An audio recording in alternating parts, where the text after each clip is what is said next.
Makasih.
Udah datang ya narasumber kita. Selamat siang, Kak Yuhema.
Oke, Assalamualaikum warahmatullahi wabarakatuh.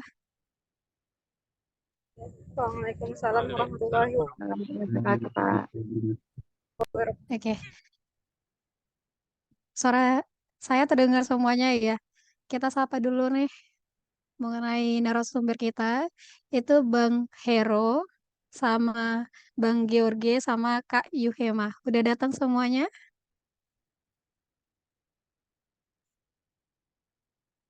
Oke, Halo, kita cek selamat dulu. sore. Bang Hero, bisa Halo. terdengar suara kami? Oke, Bisa-bisa, Kak. kalau bisa. Kak Yuhema bisa terdengar suara Fala, Kak? Oh, bisa, Kak. Oke. Bang George gimana? Bisa-bisa, Kak. Bisa. Oke, bisa. Oke, oke. Kita nunggu eh, pembimbing dulu. Ah, udah masuk ibu kita. Bismillahirrahmanirrahim. Oke, dimulai aja ya. Bismillahirrahmanirrahim. Assalamualaikum warahmatullahi wabarakatuh. Waalaikumsalam warahmatullahi wabarakatuh. Selamat sore untuk kita semuanya. Mungkin kita selalu bersyukur kepada Allah Subhanahu wa Ta'ala di mana kita bisa hadir di Zoom ini dalam rangka itu pembekalan satu, mengobrol santai seputar Mentawai bersama Forum Mahasiswa Mentawai Sumatera Barat atau Formasumbar. Nah, teman-teman sekalian, Formasumbar ini itu diketuai oleh Bang Hieronymus Eko Zebua dan juga sebagai narasumber kita pada hari ini.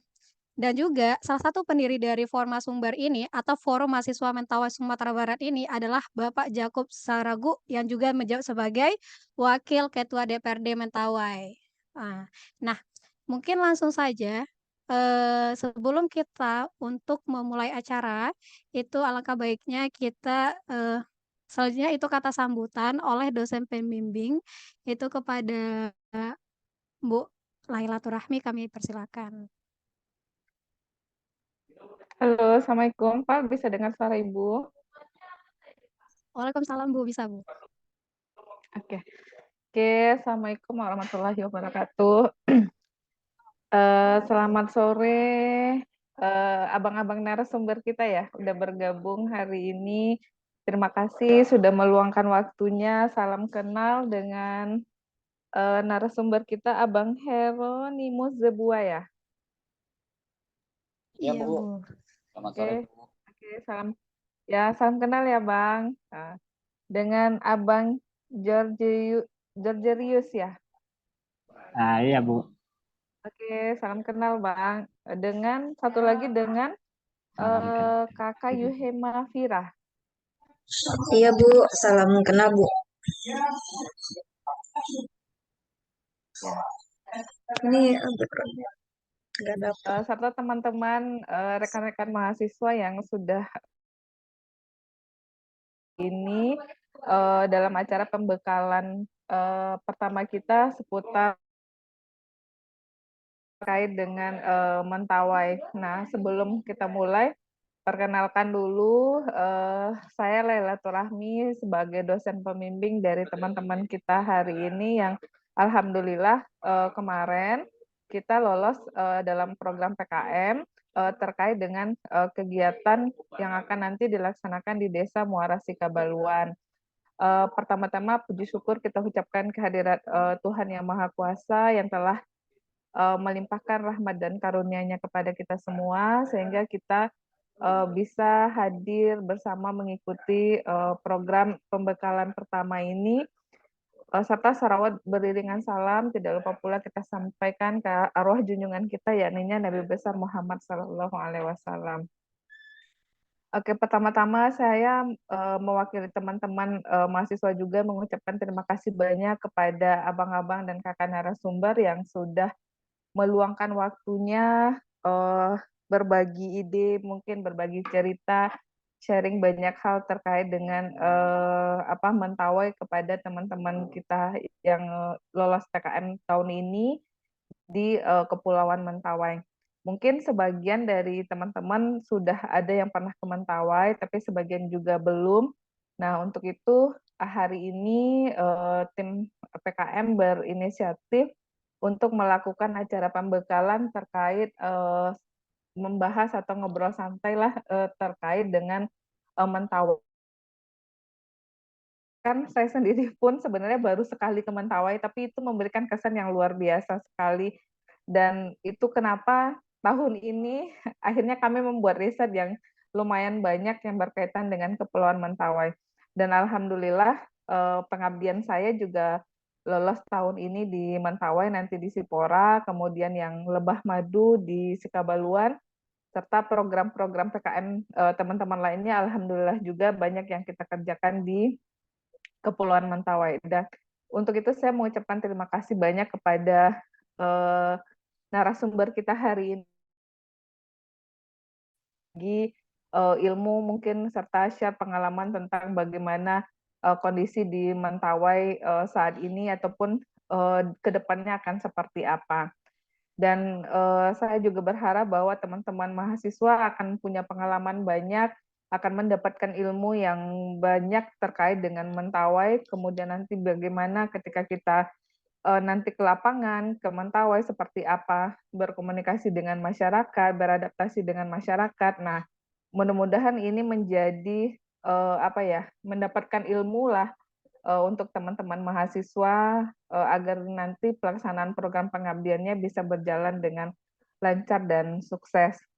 Mungkin demikian saja Fala untuk kesempatan kali ini. Sekali lagi terima kasih banyak kepada narasumber yang sudah bersedia meluangkan waktunya sore ini untuk bisa share banyak hal pengalamannya kepada kita bersama. Dan mungkin juga nanti saya mohon izin pada teman-teman mahasiswa juga dan narasumber karena ada kegiatan lain juga yang sedang bentrok dilakukan sekarang. Jadi mungkin mengikuti juga tapi mungkin tidak full secara maksimal. Mungkin demikian saja sedikit sambutan dari saya. Terima kasih sekali lagi sudah mau berbagi dengan teman-teman PKM yang ada di sini. Saya sudahi. Assalamualaikum warahmatullahi wabarakatuh. Waalaikumsalam Waalaikumsalam warahmatullahi wabarakatuh. Baik, terima kasih kepada Ibu yang telah memberikan kepada kami itu kata sambutannya dan sekaligus pengerahan dan juga membuka acara kita pada hari ini. Nah, selanjutnya kita mulai aja mengenai Zoom kita pada hari ini itu pembekalan ya, pembekalan 1 yaitu mengobrol santai seputar Mentawai.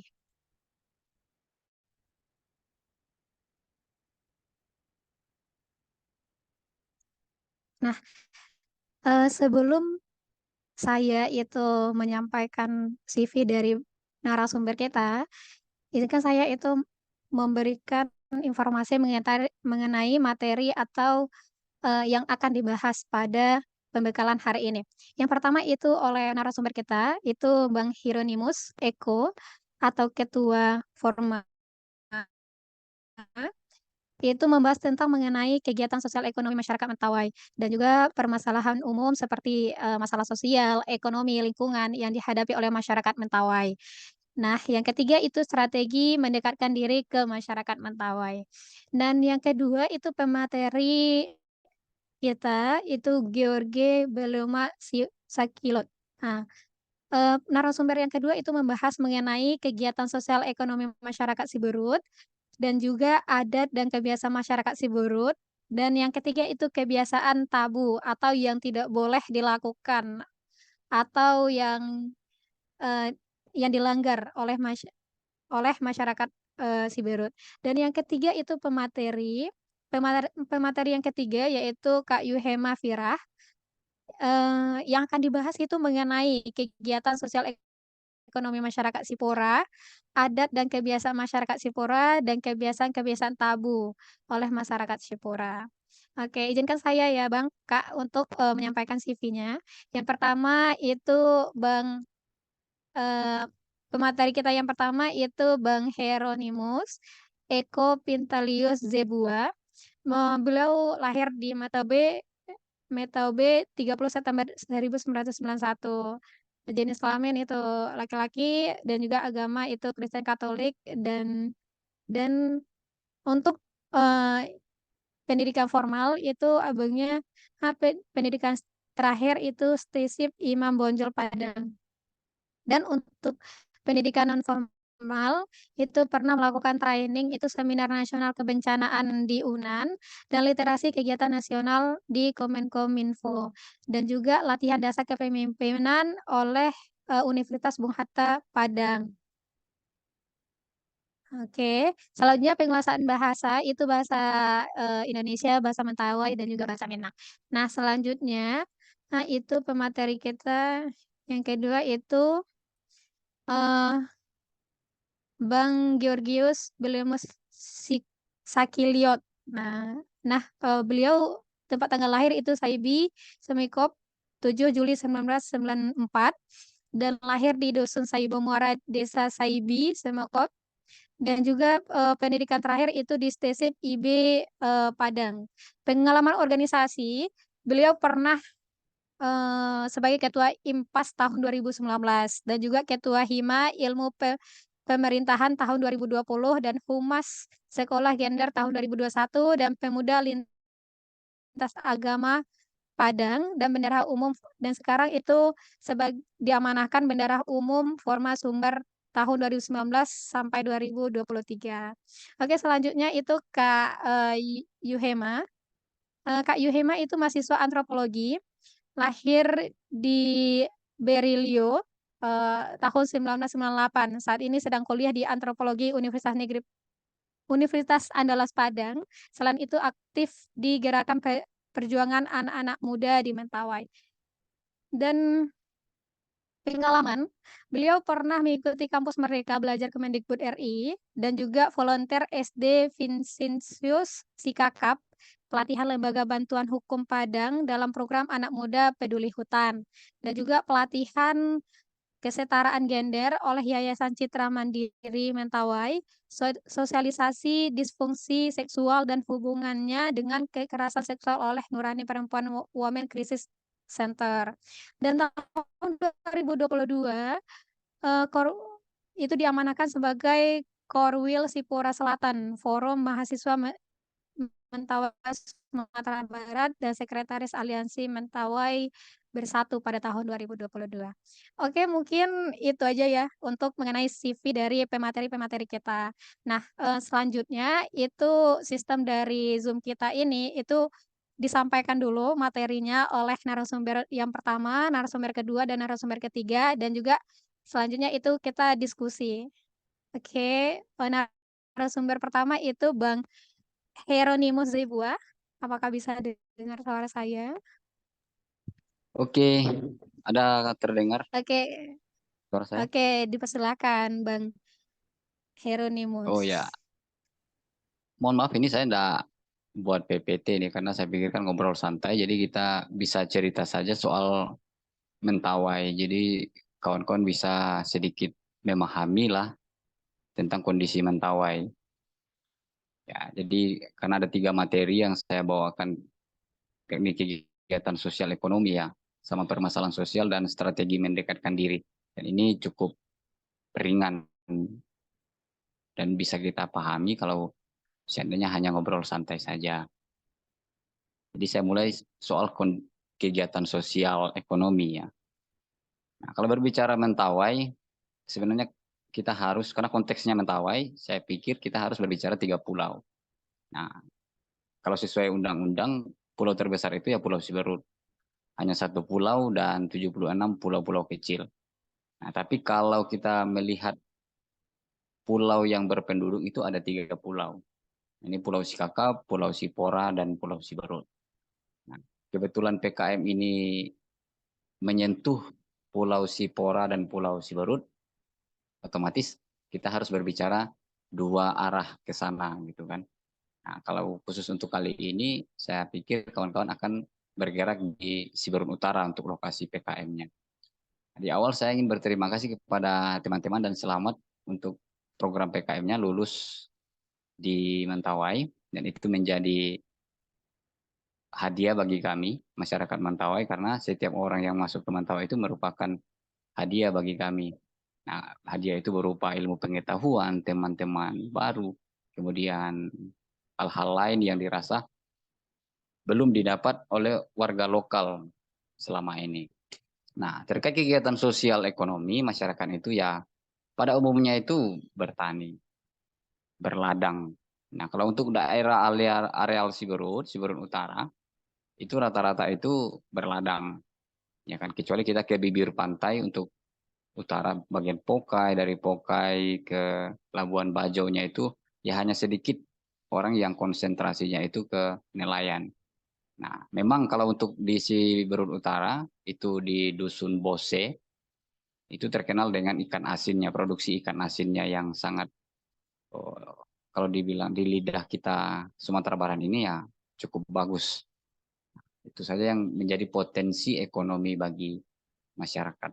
Nah, kalau untuk utara memang potensi pisang, cengkeh, kemudian kayu juga itu menjadi potensi juga di sana itu ya cukup besar.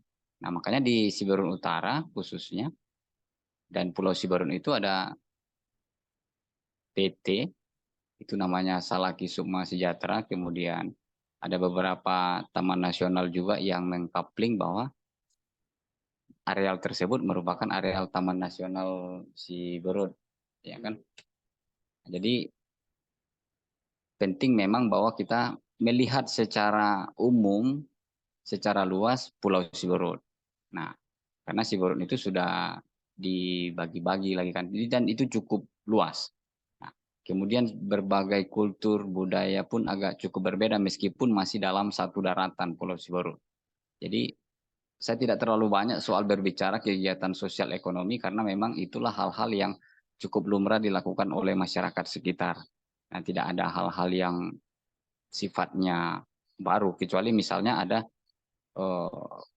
temuan-temuan baru ataukah kegiatan-kegiatan baru yang dilakukan sehingga terjadi produksi-produksi baru dari hasil produksi masyarakat. Nah, soal permasalahan sosial, saya kembali ke permasalahan sosial yang poin kedua. Nah, ini yang cukup kompleks dan sering kita advokasi beberapa permasalahan sosial, khususnya Siberut. Saya berbicara Siberut. Nah, jika kawan-kawan ingin bertanya soal Sipora dan Sikap, nanti saya akan jawab nanti di sesi terakhir lah kalau ada sesinya. Nah, untuk Siberut Utara, yang tempat kawan-kawan nanti akan melakukan PKM ini, yang pertama itu adalah soal isu lingkungan. Dahulu, nah makanya saya ceritakan di awal bahwa ada perusahaan kayu di sana. Terjadi eksploitasi di daerah Siberut Utara melalui PT Salaki Sukma Sejahtera. Kondisinya itu ya isu lingkungan yang pertama adalah banjir. Di daerah-daerah seperti daerah Desa Malancan yang di Dusun Sirilanggai, daerah area bibir daerah aliran sungai itu akan terkena banjir. Kalau kita kembali ke masa lalu, sebelum masuknya perusahaan ini, banjir itu tidak pernah terjadi. Pernah terjadi tapi dalam intensitas yang tidak sampai kepada pemukiman masyarakat. Nah, itu kondisi-kondisi pasca izin perusahaan kayu ini masuk di daerah Kepulauan Mentawai. Banyak lagi soal isu lingkungan seperti kalau di daerah bibir dekat kecamatan itu kita akan berbicara soal sampah. Yang pertama. Dan yang kedua kita akan berbicara soal abrasi pantai. Kalau kita berbicara ke daerah bibir pantai. Tapi kalau kita berbicara ke daerah, masuk ke daerah hulu, kita akan berbicara soal banjir.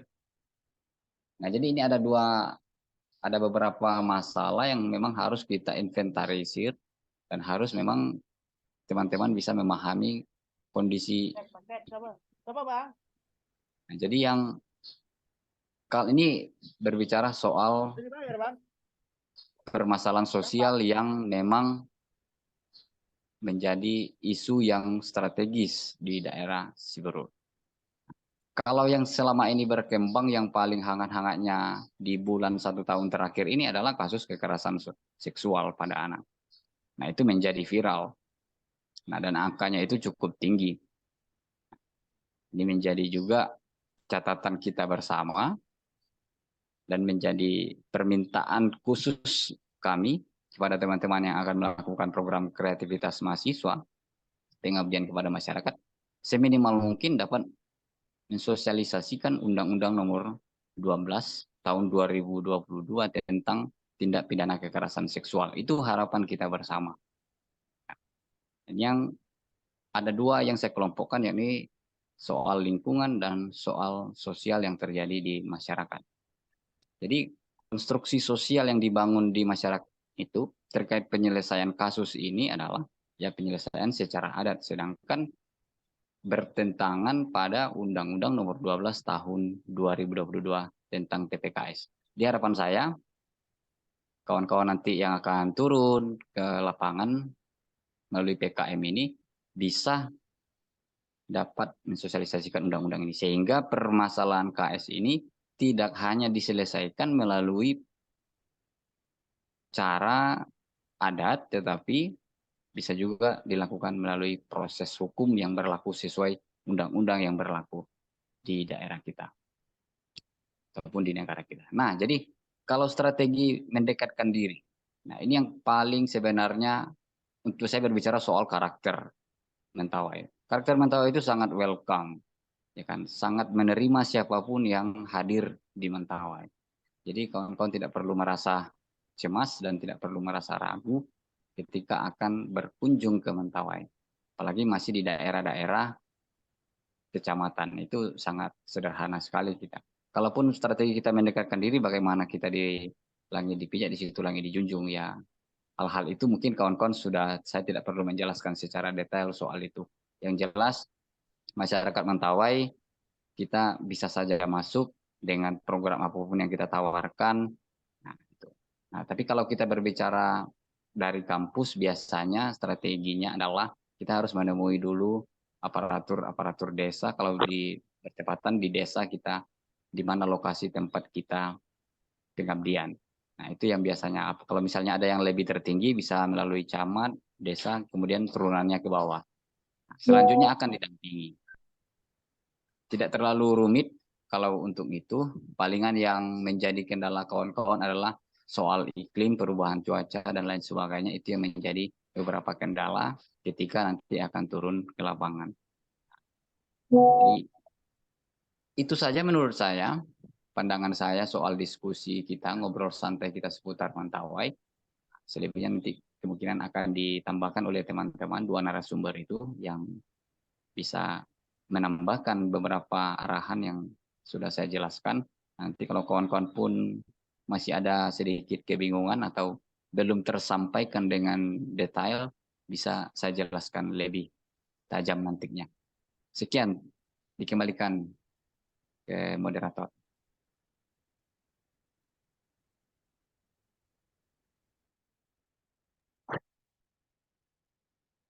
Baik, terima Halo. kasih Bang Hero. Selanjutnya itu materi dari Bang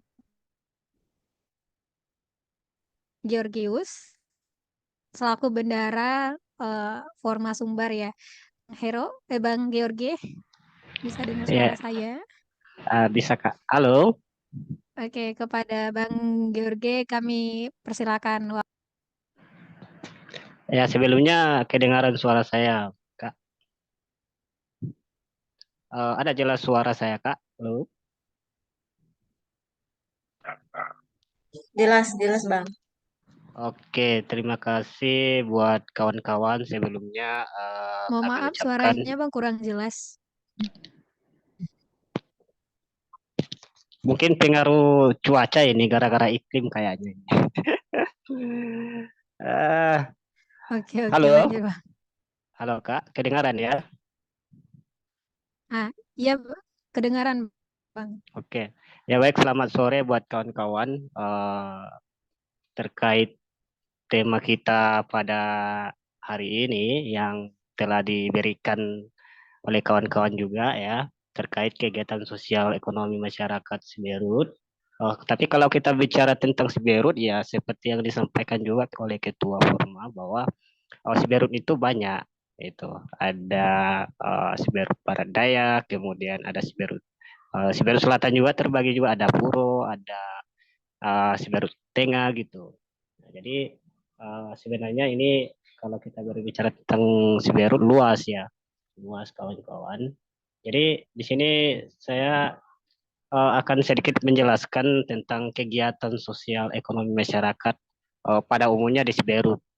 Nah, kalau di Siberut seperti yang disampaikan juga oleh ketua itu biasanya masyarakat Mentawai itu memang mereka berladang. Selain berladang juga berburu, kemudian untuk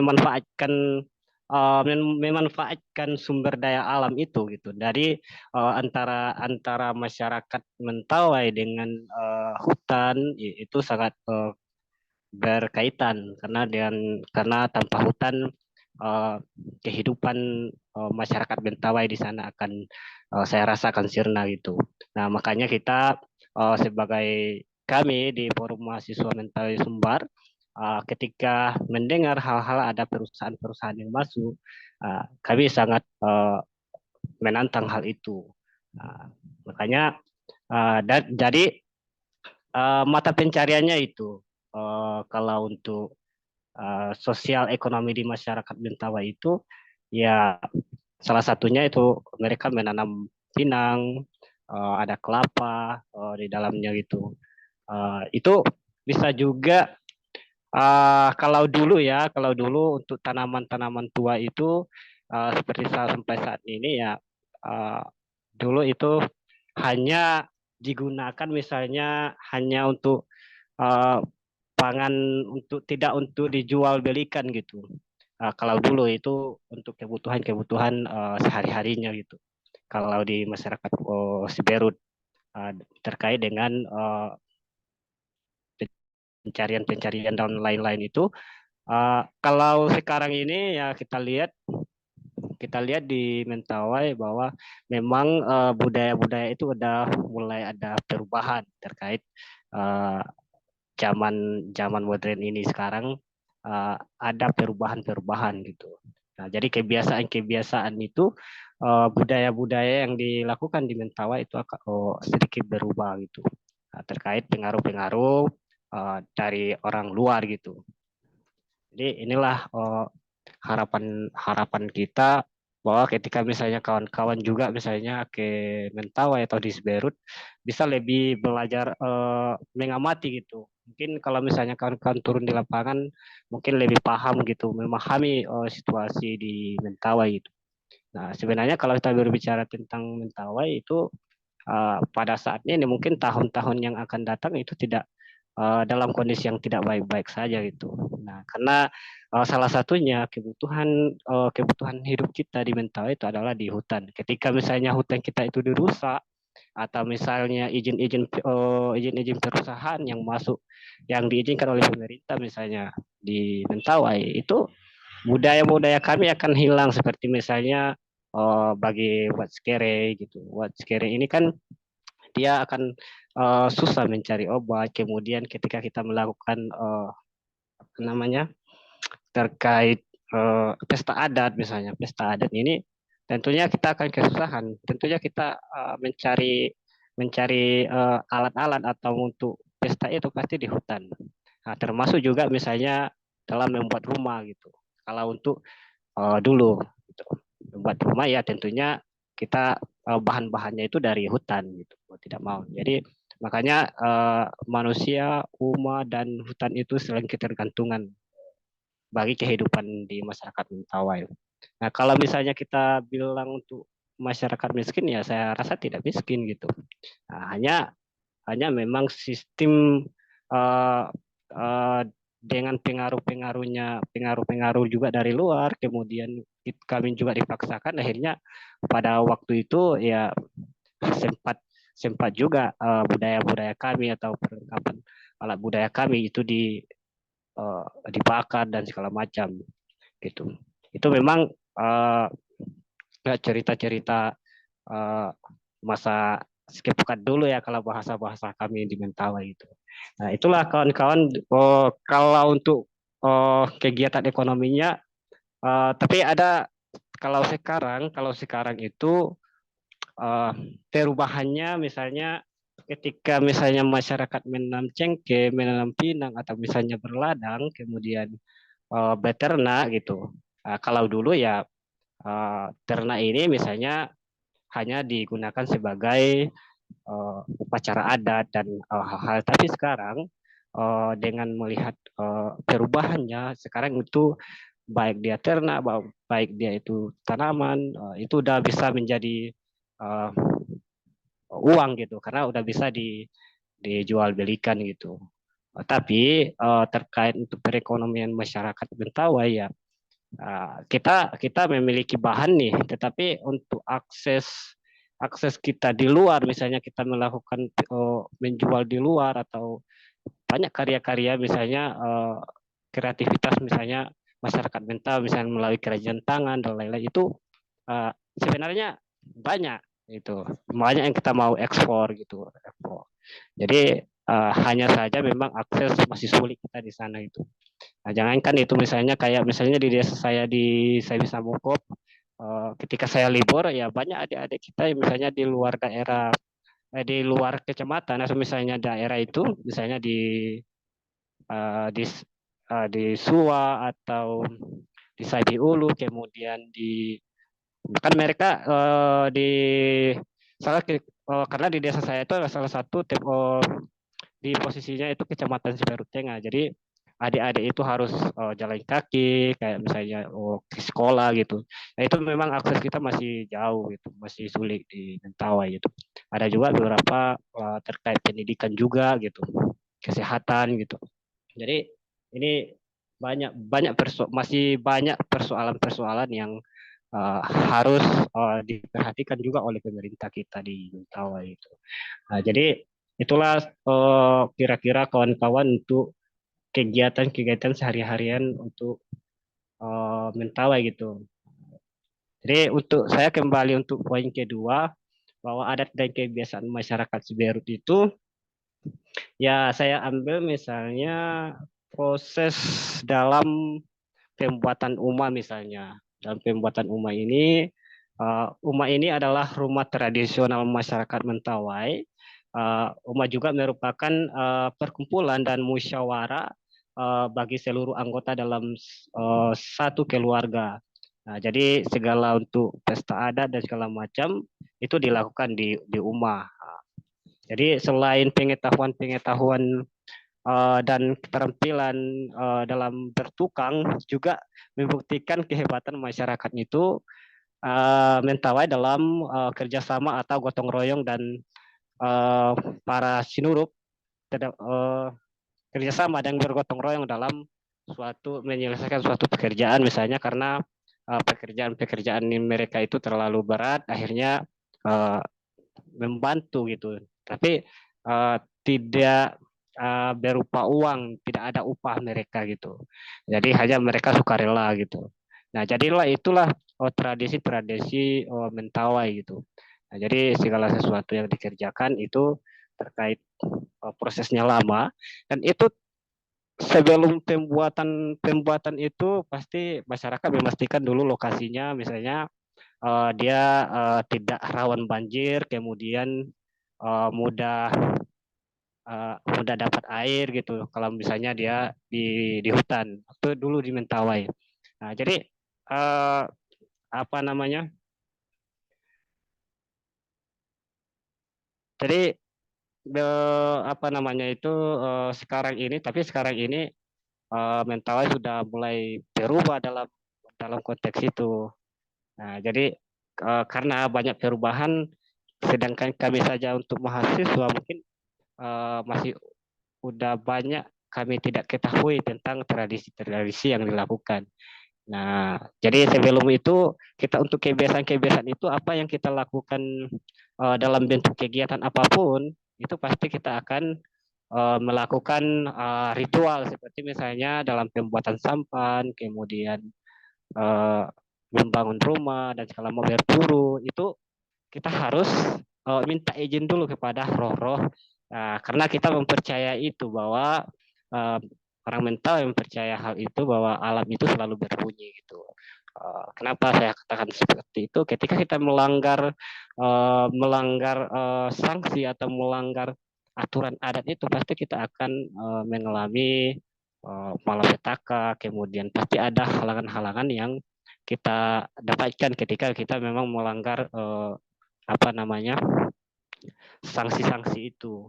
Nah, makanya setiap kegiatan masyarakat Bentawa itu pasti kita selalu melakukan ritual dulu gitu, agar setiap pekerjaan yang kita lakukan atau laksanakan itu dapat berjalan dengan baik gitu. Nah, memang itulah kepercayaan kami bagi orang Bentawa, memang itu kami terbukti gitu. Nah, kenapa sekarang memang dulu itu sempat kita tapi dalam salah satunya ya bahwa menghilangkan budaya-budaya kami itu adalah salah satunya itu dulu di zaman saya udah lupa tahun berapa, bahwa pemerintah itu harus arat sabulungan ini harus apa namanya harus dihilangkan gitu. Nah, padahal kepercayaan kami itu bukan berarti kami istilahnya menghilangkan Tuhan gitu. Kita hanya percaya bahwa alam itu roh-roh gitu. Dari nilai-nilai budaya pun itu ada di dalamnya yang kami terapkan itu tidak mesti harus ketika kami misalnya melihat skere dan segala macam itu kayak misalnya beda, misalnya kalau skere dengan dukun misalnya itu berbeda gitu konsepnya. Tapi dengan alasan seperti itu gitu. Jadi itulah politik-politik yang dulu yang kita alami gitu. Tapi memang sekarang hanya mungkin kalau untuk melaksanakan acara-acara ritual, kemudian budaya-budaya yang masih ada masih kere itu masih konsisten itu di Siberut. Ya, kalau mau misalnya kawan-kawan itu berkunjung di Siberut, di situ mungkin apanya gitu. Di sanalah surganya gitu. Tapi tidak tahu dengan kepada saudari Vira gitu. Saudari Vira mungkin budaya-budaya di sana mungkin kalau untuk skere sudah tidak terlihat lagi ya gitu. Tapi yang lebih konsisten lagi itu di Sebaru Selatan.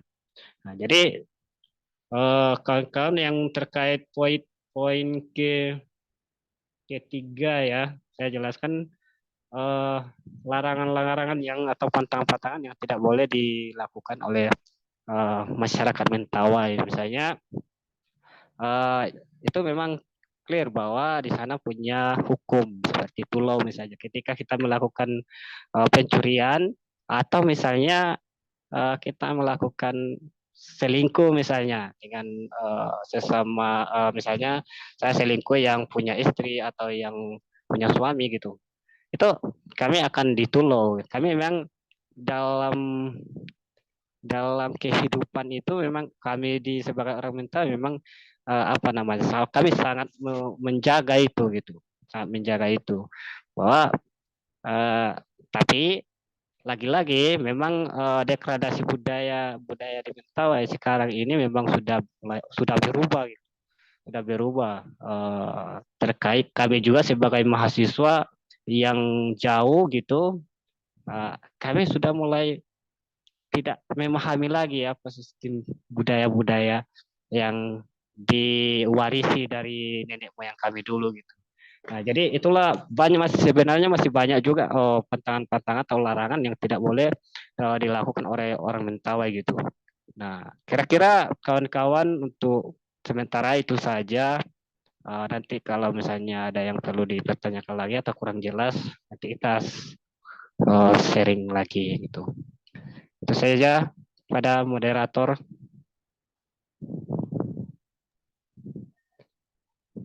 Halo.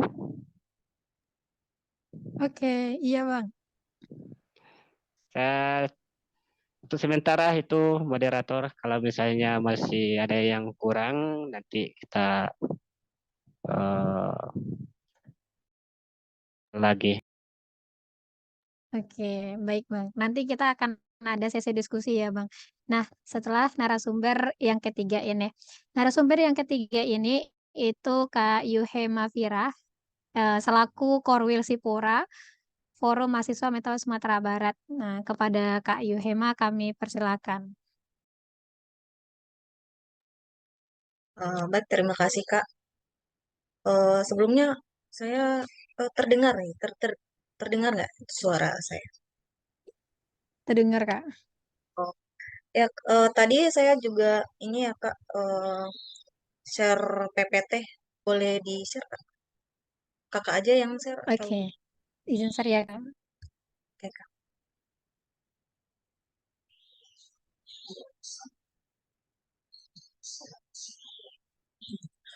Eh, izin ya kawan-kawan semuanya, selamat sore semuanya kawan-kawan.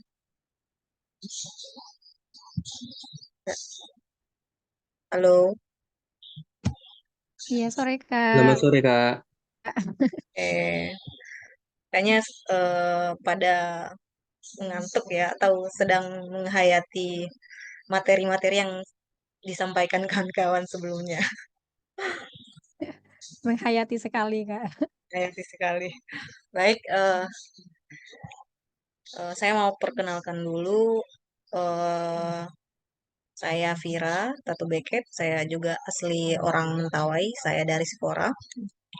Saat ini sedang ikut organisasi di Forum Mahasiswa Mentawai Sumatera Barat. Kita ada sekretariat di Jati. Sebenarnya kami juga mau sangat senang telah menjadi bagian dari kawan-kawan dan menjadi narasumber juga. Dan alangkah lebih senangnya lagi kawan-kawan berkunjung ke sekretariat kita. Di situ kita bisa secara langsung ngobrol seputar Mentawai sebenarnya. Oke, saya lanjut ke materi ya, kawan-kawan. Jadi ini eh, materinya Mentawai dan segala yang perlu diungkapnya. Teman-teman mungkin udah tahu, teman-teman sebagian yang sudah ke Mentawai. Jadi eh, saya hanya mengulas sedikit lagi tentang Kabupaten Kepulauan Mentawai. Jadi Kabupaten Kepulauan Mentawai ini adalah salah satu kabupaten yang berada di Provinsi Sumatera Barat dengan pusat kota terletak di Sipora, Tuapejat khususnya. Eh, Kepulauan Mentawai ini memiliki kondisi geografis yang terisolir dan terpencil, serta penduduk asli yang memiliki karakteristik dan budaya yang khas yang juga berbeda dari daratan Sumatera Barat. Eh, Mengenai kegiatan sosial ekonomi masyarakat di Sipora, sebenarnya ini sudah umum juga yang udah dibahas juga sama pemateri pertama dan kedua. Namun sedikit aku kembali lagi ke dari kita menuju Sipora, menuju wilayah Sipora. Jadi teman-teman mungkin udah tahu juga, udah nggak asing lagi. Eh, jadi transportasi kita ke Mentawai itu cuma ada transportasi laut. Kalau kita dari Padang, oh sekarang sudah ada pesawat ya, sudah ada bandara di yang letaknya itu di Sipora, di Rokot khususnya. Jadi transportasi kita menuju Sipora ini dan juga Siborut serta Sikakap sebenarnya melalui transportasi laut. Dia ada kapal cepat Mentawai Fest. Kita naik di Muara Padang. Lalu ada kapal lambat, itu kapal perintis, Sabu Nusantara, Gambolo, dan kapal Ambuambu. Dan kapal Ambuambu itu kita perlu atau akan berada di kapal itu semalaman selama 13 jam. Dan kapal cepat itu hanya memakan waktu 3 jam dengan kisaran ongkos kapal seratusan lebih kalau kita naik kapal yang lambat, dan kapal cepatnya tuh lebih mahal ya, 280 per orangnya. Eh, sedikit apa sedikit saran atau apa ya namanya ini. Aku juga pernah ini ya kawan-kawan, pernah pengabdian ke Sikakap. Jadi kami tuh lumayan ada 10 orang. Jadi karena kami banyak, tentu memakan biaya atau budget yang cukup besar ya kawan-kawan. Jadi untuk meminimalisir biaya tersebut, kami meminta diskon ke kantor ASDP. Kebetulan kami kemarin naik kapal Gambolo, Gambolo ya, Gambolo. Jadi kami minta diskon untuk pengurangan ongkos kami. Jadi kita dapat diskon, dikasih diskon sama pihak kapalnya, kantornya ASDP. Jadi kalau misalnya kawan-kawan butuh itu, mungkin bisa dikonfirmasi dengan kantor kapal ASDP. Itu sih. Kemudian wilayah Sipora ini merupakan pusat kota dari Kabupaten Kepulauan Mentawai dan di Sipora juga banyak etnis pendatang, eh, etnis Nias, Minang, Jawa, Batak, dan pendatang lain seperti ada juga dari Semeru dan Sikakap. Mereka menetap karena ada tuntutan pekerjaan dan hal-hal lain. Lanjut, Kak. Kemudian karena terkait dengan perekonomian ya, sebaiknya kita lihat dulu sumber daya alam apa saja sih yang ada di Sipora ini.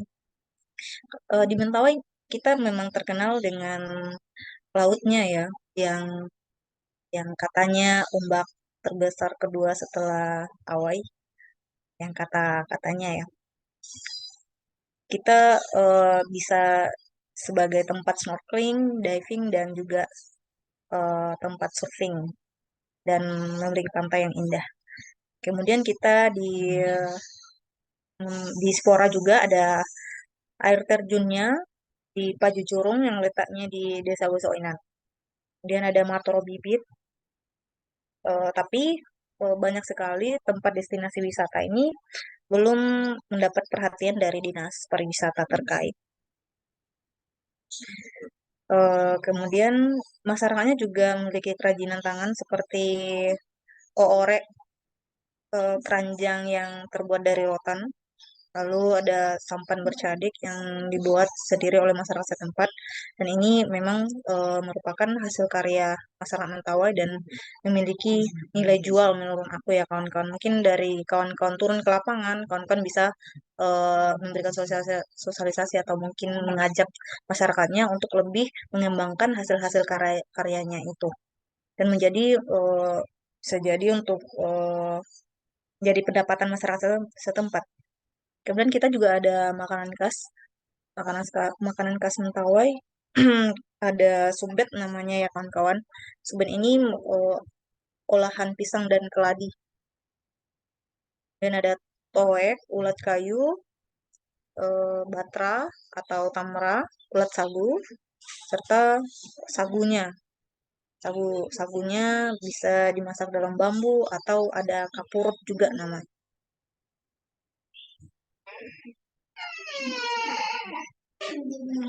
Kemudian adat dan kebiasaan masyarakat di Sipora. Sebenarnya ini juga umum saja, tidak hanya di Sipora, Siberut, dan Sikakap juga menganut ini kawan-kawan. Jadi eh, aku definisikan itu adat, yaitu tingkah laku, pedoman, dan identitas dalam suatu masyarakat, diaspora ataupun masyarakat pada umumnya. Memiliki adat dan kebiasaan yang masih dijunjung tinggi seperti masyarakat Mentawai itu memiliki sistem kekerabatannya yang masih erat, ramah tamah yang juga udah disinggung tadi sama pemateri pertama sama Bang Nimus. Kemudian ada kita juga tingkat toleransi beragama kita tinggi, dan masih taat terhadap aturan nenek moyang yang masih bergantung pada alam semesta untuk melangsungkan hidupnya dan memenuhi kebutuhannya sehari-hari. Masyarakat Mentawai juga menarik garis keturunan melalui garis keturunan laki-laki, patrilineal. Jadi semua penurunan harta warisan, suku, dan yang lebih banyak berperan baik di ruang publik ataupun dalam ruang lingkup yang lebih kecil, laki-laki memiliki posisi yang lebih dominan daripada perempuan. Lanjut, Kak. Ini tabunya hanya yang umum saja juga. Tabu bagi masyarakat Mentawai itu pembunuhan, pemerkosaan, pencemaran nama baik, tidak toleransi dalam beragama, dan kurang beradat bagi orang Betawi itu adalah tabu. Mas Surabakata kawan-kawan, itu sedikit dari penyampaian dari aku. Kita akan lanjut ke sesi diskusi. Terima kasih moderator, saya kembalikan moderator. Baik, terima kasih Kak Yuhema. Selanjutnya kita itu akan melaksanakan sesi diskusi. Sebelum sesi diskusi kita sapa dulu. Itu kami di Zoom ini ada beberapa tim. Yang pertama itu tim PKM Siberut Utara dan juga ada dari tim PPK HMD, PLS di Montai dan juga ada tim PKM Sipora Utara. Itu terdiri dari 2 tim. Oke, selanjutnya kita sesi diskusi ya teman-teman. Ayo yang mau bertanya dipersilakan.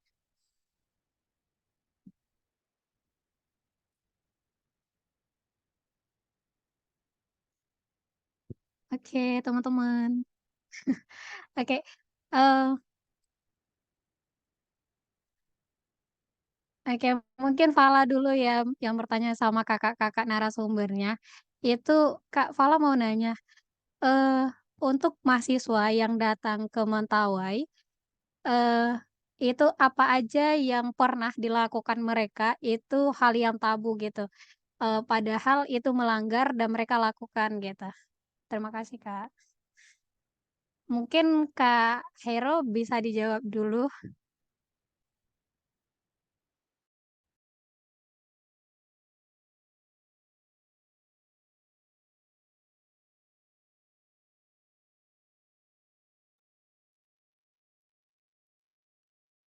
Atau Kak George masih di Zoom?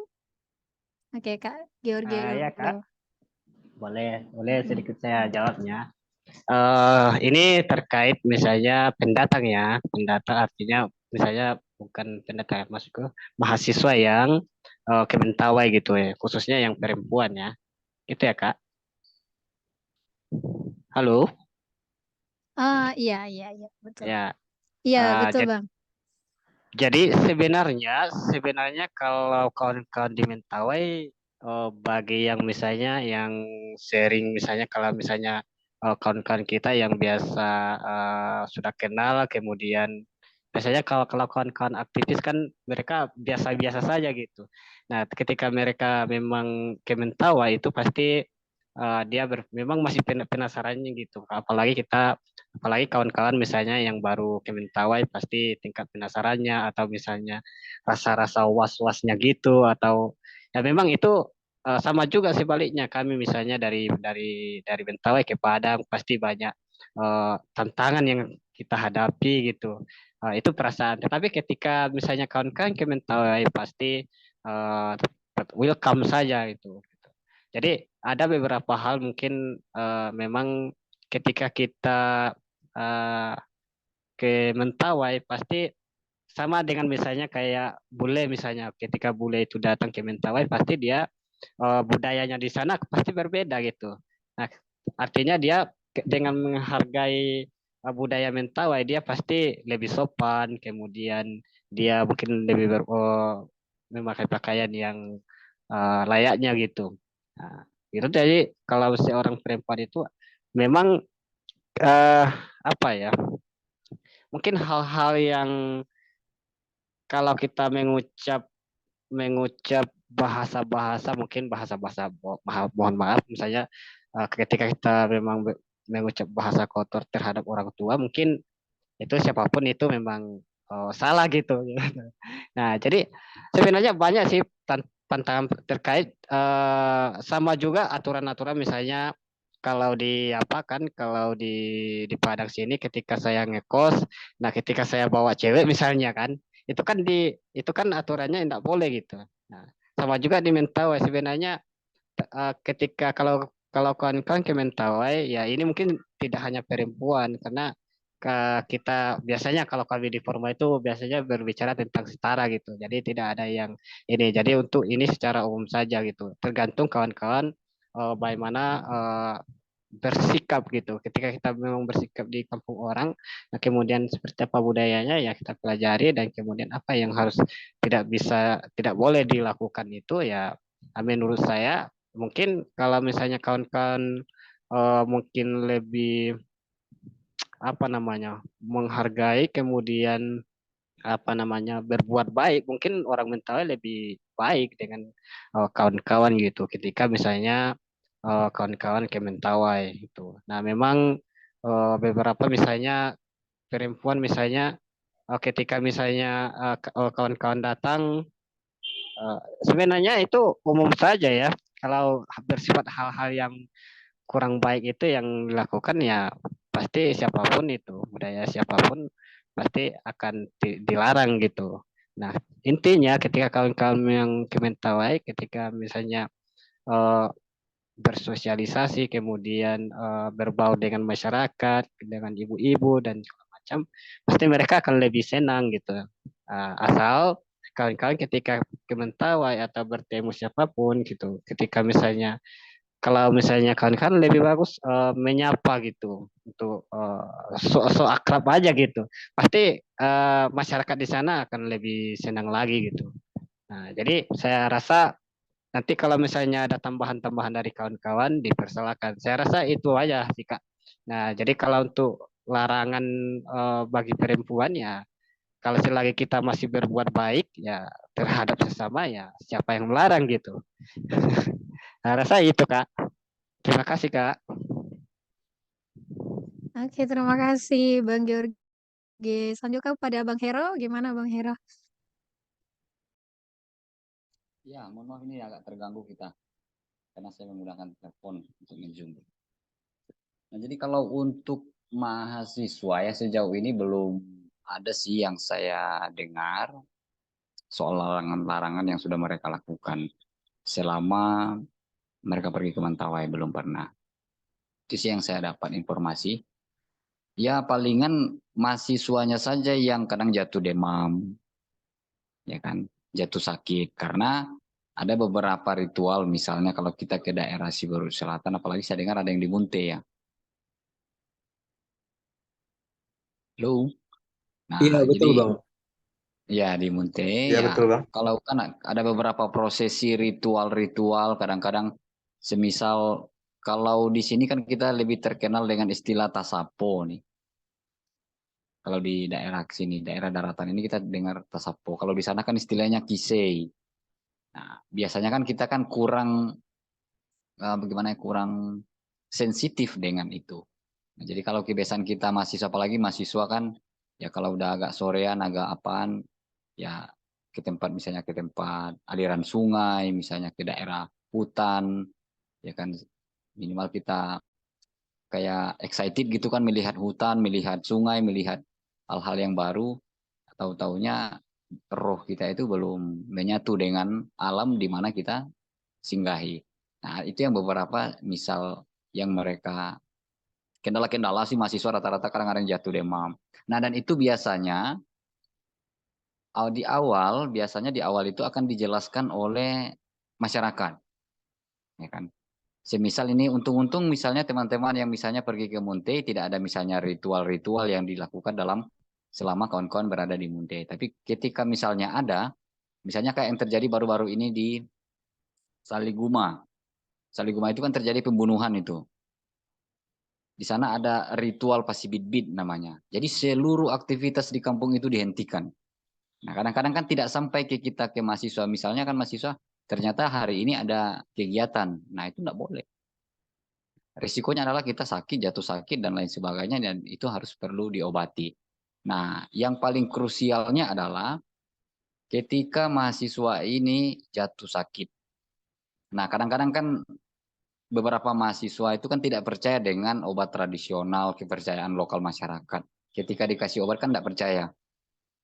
Itu juga yang membuat beberapa ini teman-teman juga kadang-kadang tamu kita juga dari yang mau ke Mentawai, kadang tidak merasa percaya bahwa ternyata ada obat tradisional masyarakat Mentawai soal misalnya kisei dan lain sebagainya. Nah, lebih percaya misalnya obat medis dan itu tidak sembuh, tidak sembuh, tidak sembuh, lain sebagainya. Nah, itu kawan-kawan harus coba lebih menerima kenyataan lah di sana nanti besoknya. Ketika misalnya tiba-tiba demam gitu kan, lebih sering bertanya ke masyarakatnya, kok saya bisa demam ini Pak, kok saya bisa apa? Nah, akan dikasih obat minimal dedaunan-dedaunan meskipun teman-teman kadang-kadang agak berbenturan soal kepercayaan kita dengan kebiasaan lokal masyarakat di sana. Jadi itu sih yang pengalaman-pengalaman yang kadang-kadang juga sulit kita jelaskan kepada teman-teman yang baru datang ke Mentawai, tetapi itu memang fakta yang terjadi di Mentawai. Nah, kalau soal tabu dan larangan yang misalnya yang lain itu ya mengalir saja, ya kan hal-hal yang misalnya kita etika soal etika itu mengalir saja. Seperti yang dijelaskan juga saudara Geor tadi kan bahwa jadi hampir sama soal etika gitu. Nah yang jelas masyarakat Mentawai itu menerima siapapun yang datang ke Mentawai. Nah tergantung bagaimana kita lagi kan, apakah kita mau berbaur dengan masyarakat lokal dengan pendekatan-pendekatan kita. Tentu tidak menggunakan istilah-istilah yang lebih wow, karena kan masyarakat tidak paham soal istilah. Misalnya mahasiswa nih yang turun menggunakan beberapa istilah-istilah yang terlalu agak sulit diterjemahkan oleh masyarakat Mentawai. Nah, itu perlu juga menjadi catatan buat kawan-kawan sehingga untuk menaturalisasikan, menyederhanakan bahasanya sedikit ketika berbicara dengan masyarakat lokal. Itu sih masukan dari saya soal itu.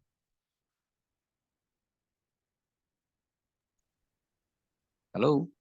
Oke, terima kasih Bang Hero. Halo. Baik, selanjutnya Kak Yuhema, gimana Kak Yuhema? mengenai larangan itu ya Kak ya. Kebetulan eh, kita balik ke Siberut ya Kak. Aku kan kemarin baru balik dari Siberut Selatan. Siberut Selatan di Mototonan. Kebetulan ada ini kan, eh lakukan penelitian atau riset di Mototonan. Jadi aku ketemu sama ada kawan-kawan juga, temannya kawan.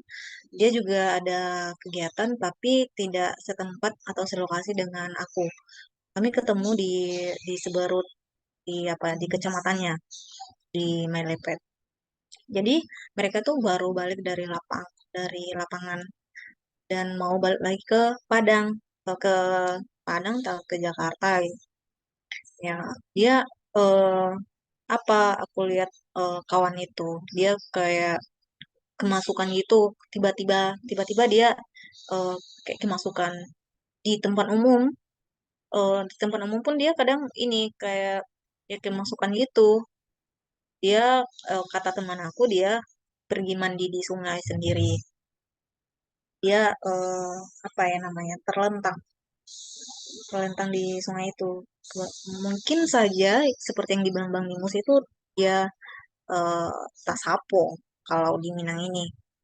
Soalnya kita kan di Mentawai itu sangat tidak boleh atau karena kita sangat melekat dengan alam ya. Jadi apapun yang kita lakukan, misalnya hal-hal yang menentang alam itu eh, sedikit tidaknya kita akan memang terkena ini eh, hal-hal dari alam itu atau eh, di apa akan celaka lah kalau misalnya kita melanggar aturan-aturan kegiatan kita di alam. Seperti misalnya di alam kita berbahasa kotor atau teriak-teriak, itu kemungkinan kita akan terkena itu kisah. Nah, itu sih sedikit dari aku Kak yang aku temukan dari kawan-kawan sebelumnya. Terima kasih Kak. Oke, terima kasih, Kak. Oke, selanjutnya kepada teman-teman, silakan bertanya.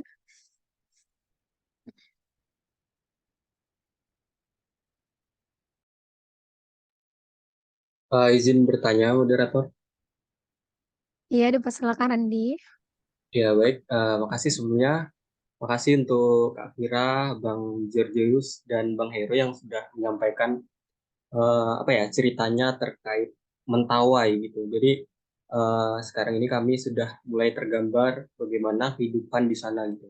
Mungkin langsung aja ya, aku mau tanya beberapa hal nih terkait Mentawai. Mungkin yang pertama aku mau tanya ke Kak Vira. Itu yang pertama, gimana sih Kak mekanisme? Tadi kan Kakak bilang kalau ada diskon nih Kak, tiket kapal dari ASDP. Nah, mungkin yang aku tanya, bagaimana mekanisme pengajuan diskon tiket kapal ke ASDP ini Kak?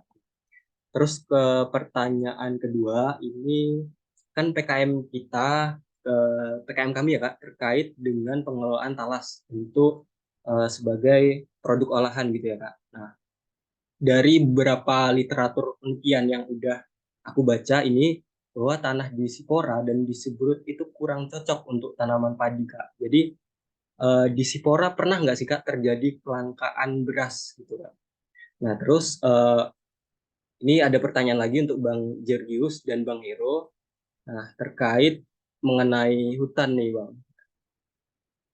Tadi Bang Georgius juga terang-terangan bahwa menjelaskan Arat Sabulungan dan kaitannya dengan hutan yang ada di Mentawai. Nah, aku kemarin juga sempat baca nih Bang, di bukunya Disrupsi karya dari LIPI tahun 2020 itu menjelaskan di buku itu menjelaskan bahwa di tahun 1954 pemerintah terdahulu ini membentuk panitia untuk meninjau aliran kepercayaan sesat. Nah, termasuk Arat Sabulungan juga masuk dalam list tersebut gitu. Jadi kebijakan ini seolah-olah jadi upaya nih untuk memberantas adat istiadat Mentawai, termasuk tadi kata Bang Georgius dibakar dan segala macamnya tadi. Nah, padahal kalau dibaca dan ditinjau lagi dari segi kearifan lokal banyak sekali adat istiadat Mentawai ini yang syarat akan menjaga kelestarian lingkungan hutan gitu. Nah, kemudian di buku tersebut menjelaskan bahwa ada indikasi bahwa ada agenda terselubung untuk mengalih fungsikan hutan itu sebagai lahan untuk tambang dan investasi. Nah, yang aku mau mau aku tanya di sini, apa tanggapan dari Forma dan apa upaya dari Forma untuk mengatasi hal tersebut gitu, Pak. Mungkin dikembalikan ke moderator. Baik, terima kasih kepada Randy, kepada Kak Yuhema dipersilakan menjawabnya mengenai itu pengajuan diskon tiket ke Matawainya, Kak. Nah, boleh. Oke, langsung saja ya, Bang. Saya lupa namanya. Mekanisme kami yang kemarin itu kebetulan juga ada tim yang konfirmasi ke sana. Sebenarnya juga aku kurang tahu lebih jauh. Cuman memang kawan-kawan ini langsung ke kantor ASDP yang di Padang ini. Mereka mengajukan dan menyampaikan bahwa kami dan kawan-kawan ini akan turun ke lapangan, ke Mentawai, dan beberapa tim yang akan ikut ke sana. Jadi sampaikan saja kami akan melakukan pengabdian, bisa bisa tidak ada pengurangan harga tiket atau mungkin dikasih satu bonus tiket itu kawan-kawan. Untuk apanya lebih jelasnya mungkin kawan-kawan ke kantornya aja. Semoga dapat diskon ya kawan-kawan kalaupun kawan-kawan mau minta diskon. Iya, siap, Pak. Lalu ada yang Oke, kedua siap, ya, Kak. pertanyaan kedua. Kelangkaan beras. Sebenarnya makanan pokok kita di Mentawai itu sebenarnya bukan beras ya. Kita kalau di Spora itu makanan pokok kita ada keladi sama pisang. Kalau di Seborong itu lebih ke sagu. Si kakap juga keladi sama pisang. Tapi kalau untuk kelangkaan beras ya kawan-kawan, kita tidak pernah merasakan itu, belum ada kelangkaan beras sih karena kita dapat impor dari Padang ya, pedagang-pedagangnya. Jadi di kampung juga sebagian di Sipora juga sudah menanam beras, padi.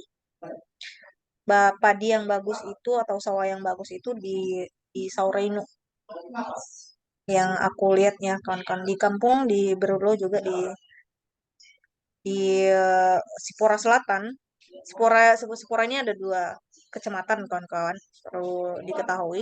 Dia Sipora Utara itu letaknya di Topejat, Sipora Selatan itu di Sioban kecamatannya. Jadi di Kecamatan Sipora Utara dan Kecamatan Sipora Selatan itu warganya sudah ada yang menanam padi dan belum ada kelangkaan sih selama ini yang aku lihat. Itu saja, Bang. Saya kembalikan Uh, ke moderator. Mungkin tanya satu lagi, Kak. Boleh? Biasanya keladi atau talas ini diolah jadi apa ya, Kak, untuk makanan pokok, Kak? Oh, itu tadi, Bang. Subet. Subet ya, Kak? Subet. Subet. Dia kayak apa namanya? Onde-onde ya. Bulat-bulatin gitu. Kemudian dicampur kelapa. Oh iya, Kak.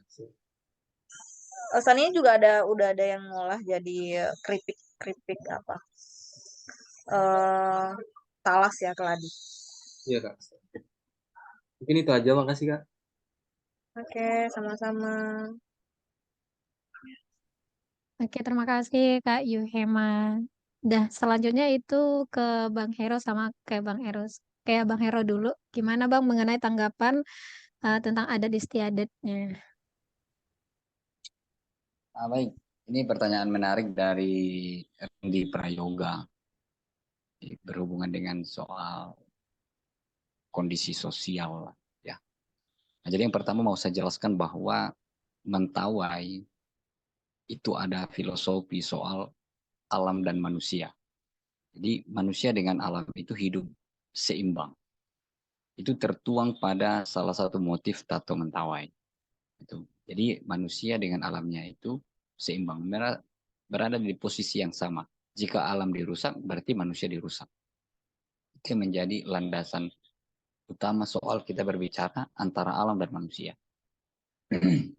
Soal yang Randy baca soal genosida kebudayaan itu, yaitu fakta. Ya, bahwa ada semacam skenario atau konspirasi, ya. Nah, tetapi perlu saya ceritakan bahwa di awal, di tahun 1900-an, itu di jauh sebelum tahun 54 itu, yang pertama menghancurkan soal arat sabulungan ini adalah masuknya agama ke Mentawai. Itu clear, tidak ada bantahan sebenarnya. Itu terjadi, makanya lokasi yang pertama itu adalah di Sikakap. Makanya Sikakap, kemudian Sipora itu soal kita berbicara arat sabulungan itu sudah jauh sekali. Yang kental sekarang ini adalah Siborut. Kenapa Siborut? Karena misionaris yang datang ke Siborut itu adalah, ini mohon maaf kita agak berbicara soal terus apa ini fakta ya, Kristen Katolik. Karena Kristen Katolik itu berbicara soal inkulturasi. Jadi kearifan lokal dimasukkan ke dalam perayaan-perayaan keagamaan oleh Kristen Katolik. Sedangkan di Sikakap yang pertama masuk itu adalah para misionaris dari Zending dari Jerman, ya kan, aliran Lutheran. Nah, menganggap soal arat sabulungan ini adalah pemuja setan. Nah, makanya dihancurkan. Nah, itu prosesi awal soal kehancuran kebudayaan masyarakat Mentawai. Tapi itu tidak hancur secara mutlak. Nah, ada beberapa masyarakat, ini menurut cerita-cerita yang berkembang di masyarakat, mereka menyimpan pernak-pernik dan lain sebagainya, sehingga masih tetap eksis soal arat sabulungan ini. Nah, dipertegas lagi soal kegiatan yang terjadi pada tahun 1954 pada zaman Soeharto itu. Salah satu skenario terbesarnya itu adalah untuk menghapuskan tato di Mentawai. Karena pada saat instruksi waktu itu, zaman Soeharto, seluruh yang bertato itu ditangkap. Nah, Mentawai kan bertato nih. Ya kan, masyarakat Mentawai punya tato tradisional yang bukan tato yang modern, tetapi tato tradisional. Nah, termasuk masyarakat Mentawai yang kena dampaknya. Itu sengaja memang. Ya kan. Dan dipertegas lagi. Di tahun ini dipertegas, di tahun 2022 lebih jelasnya. Munculnya Undang-Undang Nomor 17 tahun 2022 tentang Provinsi Sumatera Barat yang tidak menjelaskan secara eksplisit duanya soal tapi dua kebudayaan dikasih masyarakat Mentawai. Sehingga memang jelas memang ada skenario besar, ya kan, untuk menghancurkan kebudayaan masyarakat Mentawai. Itu bisa di tracking. Saudara Randy mungkin bisa coba tracking soal ada, saya lupa tahun, pokoknya 30 tahun terakhir gubernurnya Sumatera Barat itu pernah bertemu dengan tokoh masyarakat Mentawai namanya almarhum Aman Lau itu. Kalau untuk apa yang aku lambi? Almarhum Aman Lau itu pernah bertemu untuk tetap menjalankan ritual kebudayaan masyarakat Mentawai. Dan itu pernah coba dihancurkan. Nah, sekarang ini kan dicoba lagi muncul dengan adanya Undang-Undang Nomor 17 Tahun 2022 tentang Provinsi Sumatera Barat. Ya, yang tidak menjelaskan secara eksplisit kebudayaan masyarakat Mentawai. Nah, sama halnya kita berbicara soal genosida kebudayaan masyarakat Mentawai. Gini aja, kalau nomornya Itu yang Kalah di mod dulu terjadi. aja Alda tuh kalah.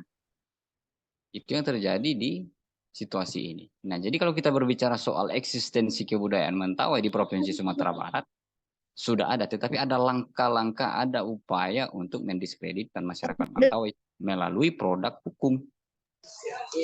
Salah satunya ya undang-undang ini. Nah, jadi maka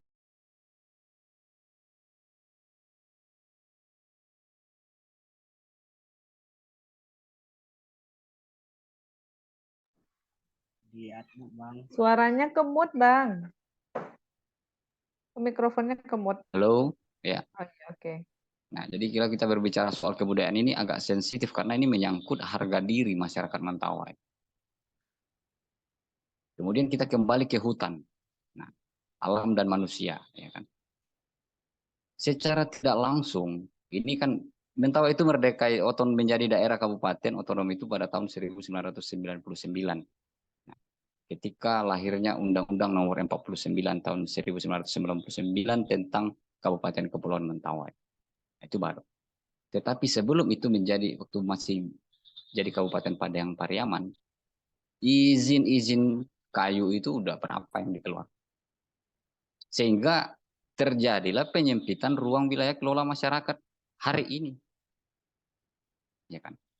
Yang masih bertahan itu PT Minas Pakai Lumber di Sikakap. Ada ratusan ribu hektar di sana. Ya.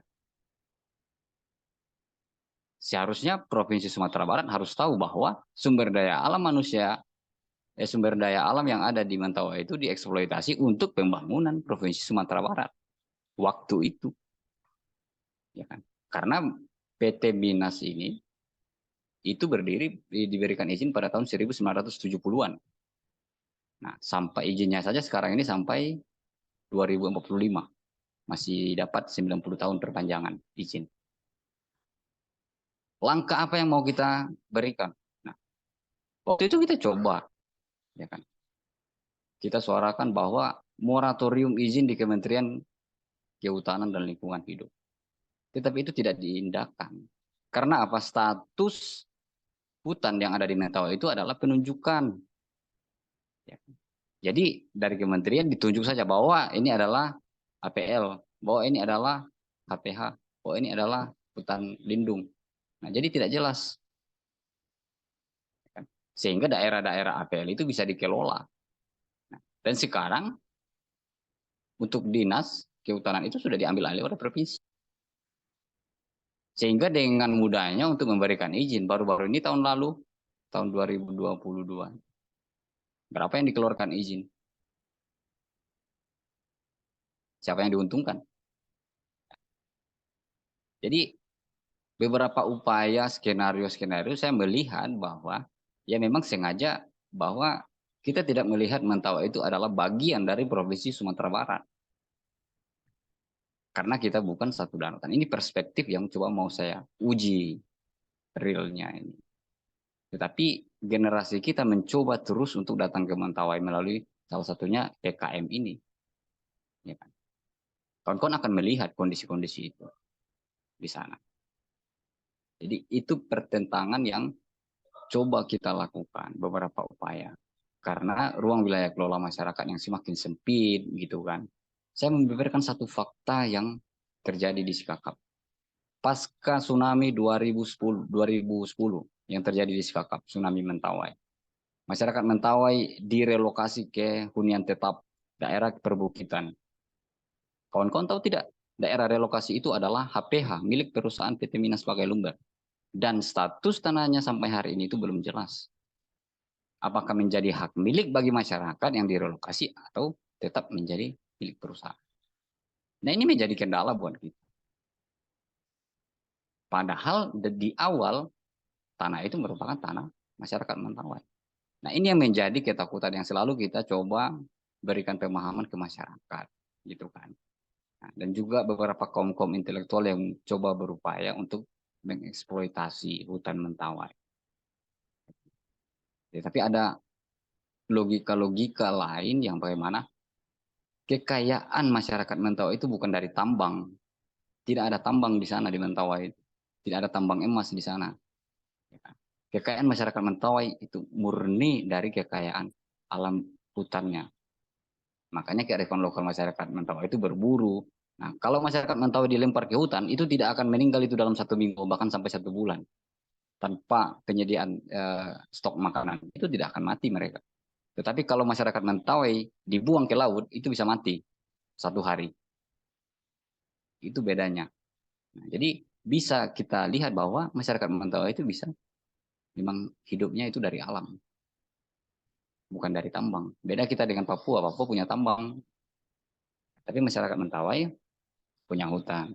Nah, kita coba edukasi masyarakat, tanam pinang, tanam cengkeh, tanam tanaman lain yang tidak merusak hutannya.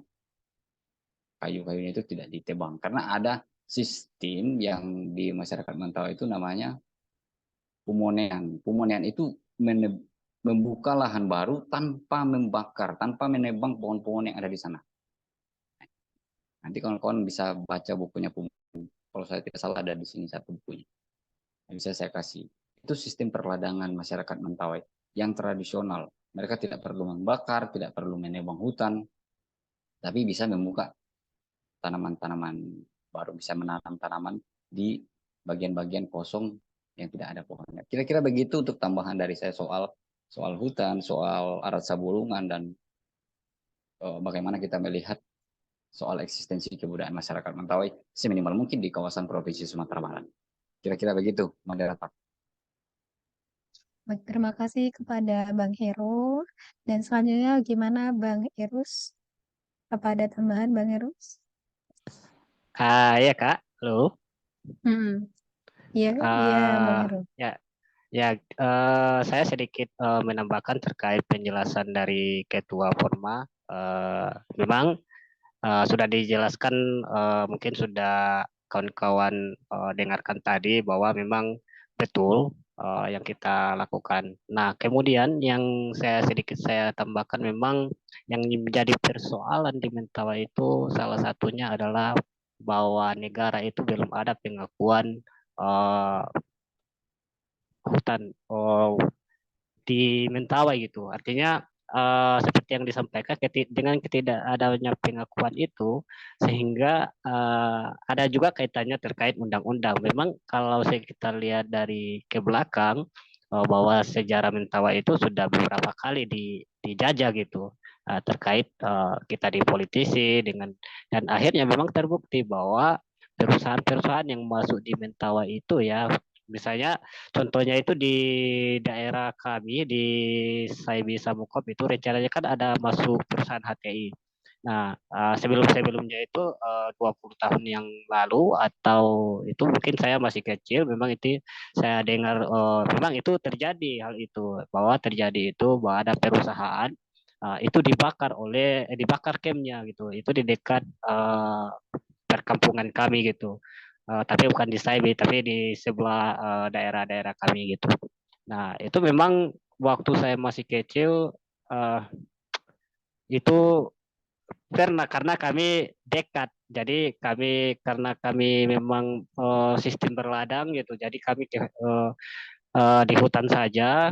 Kebetulan di sana di daerah, mungkin tidak bisa saya sebutkan mungkin nama kampungnya gitu. Nah, kami melihat itu bahwa mereka harus mengambil beberapa uh, kayu, berapa ton itu yang ditarik itu. Tapi karena kita masih masih kecil, kita belum paham gitu, belum tahu apa itu perusahaan dan segala macam. Ternyata memang ketika perusahaan datang, ya berdampak gitu, berdampak buat kita karena memang kita saling bergantungan dengan alam gitu. Nah, ketika ini perusahaan datang, ketika ini makanya kita dari forum-forum mahasiswa Mentawai, ya makanya kita menolak hal-hal itu gitu. Nah, kita berjuang dan selalu memberikan edukasi pada masyarakat, apalagi ketika perusahaan itu datang, apalagi sudah menjadi HGU atau apa, itu kita akan tersisi gitu. Kita akan ruang-ruang kita itu akan sempit gitu. Nah, itu akan berdampak bagi, tidak hanya berdampak juga pada perempuan gitu. Nah, ibu-ibu perempuan. Nah, ketika mereka menanam keladi dan segala macam itu, dimana lagi karena peran-peran perempuan itu lebih lebih banyak gitu di berperan di baik itu di rumah tangga dan perladangan gitu. Nah, jadi menurut saya ya ketika itu ya harus kita kita tolak, harus kita tidak tidak ada ini gitu. Nah, hanya kita harus tetap memberikan edukasi kepada terutama ya kepada suku kita, kepada keluarga kita sendiri gitu, agar ketika perusahaan tidak agar masyarakat tidak mudah ketika, karena banyak banyak trik-trik perusahaan yang masuk di Mentawai gitu. Ketika misalnya diadakanlah misalnya sosialisasi, kemudian tentu masyarakat tidak tahu gitu. Ketika itu ditandatangani absen dan segala macam, itu kan sering itu terjadi. Nah, akhirnya ketika itu terjadilah konflik horizontal yang terjadi di Mentawai gitu. Nah, padahal padahal kita satu keluarga, bahkan mungkin sanak dan paman atau oh, satu suku itu pasti kita akan yang prote terkait perusahaan itu ya kita akan bertentangan gitu. Nah inilah yang harus diantisipasi gitu. Inilah yang harus kita edukasi masyarakat juga di Mentawai itu. Nah, jadi jangan asal untuk ketika ada perusahaan atau misalnya orang-orang luar yang datang ya tanpa sepengetahuan kita ya karena sekarang ini sudah mudah sekali gitu untuk melakukan misalnya pengurusan-pengurusan gitu. Nah, apalagi kita hidup di zaman digital hari ini ya tanpa pengetahuan masyarakat di akar rumput gitu. Tiba-tiba sudah ada perizinan itulah yang menyebabkan terjadinya konflik horizontal gitu. Nah, itulah yang harapan kita uh, agar supaya tidak terjadi. Memang kemarin itu sempat kita juga terkait apa ya Pak Ketua terkait uh, koperasi atsiri minyak atsiri itu ya. Nah, itu kan luar biasa itu. Memang ketika kita memang melakukan perjuangan itu banyak tantangan yang harus kita hadapi gitu. Nah, makanya kita selalu berjejaring dengan kawan-kawan LBH Padang, kemudian LSM juga ada YCM gitu. Kita berjuang sama-sama soal itu. Nah, memang ketika ini sekarang ini mungkin ruang-ruang hidup kita, ruang-ruang wilayah-wilayah hutan di Mentawai itu memang udah mulai uh, menyempit gitu. Nah, dampak-dampak yang salah satunya misalnya banjir sudah sering, kemudian ya banyak lah sudah kami rasakan juga itu di Mentawai itu. Nah, dulu sebelum adanya perusahaan gitu, masih belum dilakukan secara ditebang secara liar gitu. Nah, kita belum ada apa-apanya gitu. Nah, tapi ketika misalnya perusahaan-perusahaan mulai muncul ini, ya akhirnya uh, banyak terjadi. Misalnya aturannya tidak banjir, kemudian akhirnya tidak rusak airnya menjadi rusak akibat ya perusahaan ini gitu. Nah, tidak ada juga yang untuk ketika misalnya ketika perusahaan itu datang segala misalnya untuk ekonomi masyarakat meningkat, kemudian jalan dibangun itu omong kosong itu. Nah, tidak ada kalau di Mentawai kita lihat sekarang mungkin kawan-kawan yang bagian sport atau skakap itu udah berpengalaman hal itu. Nah, ketika perusahaannya terjadi misalnya yang juga selain itu kita juga berantisipasi kita ketika perusahaan ini datang ini akan rawan terhadap perempuan gitu. Nah, dalam kutip ya misalnya ya ketika misalnya perempuan tidak punya pekerjaan dan segala macam ya ketika perusahaan itu pasti akan ada hal-hal yang tidak kita inginkan di situ. Nah, inilah ya harapan kita sebagai generasi muda memang harus lebih peduli lagi terkait persoalan-persoalan ini gitu. Nah, saya rasa itu saja Kak. Atau ada tambahan lagi sama Vira, dipersilakan. Terima kasih Kak. Oke, terima kasih Bang Erus. Nah, selanjutnya kita diskusi lagi ya. Gimana teman-teman? Apa ada pertanyaan? Wow, Ibu mau bertanya dong? Iya, ya, Bu. Diskusi. Silakan, Bu. Oke. Terima kasih waktunya Fala. Terima kasih juga kepada abang-abang narasumber dan Kak apa tadi ya? Kak siapa namanya tadi? Fala. Kira Bu. Halo. Halo Kak Yuhema ya. Oke. Ya, apa ini? Nah, tadi tertarik juga dengan apa yang disampaikan oleh Bang Hero terkait dengan bagaimana kebudayaan Mentawai dan situasinya hari ini. Nah, Bang, satu hal yang kemarin kita sempat berdiskusi dengan beberapa guru-guru yang ada di Sipora, terutama guru SD.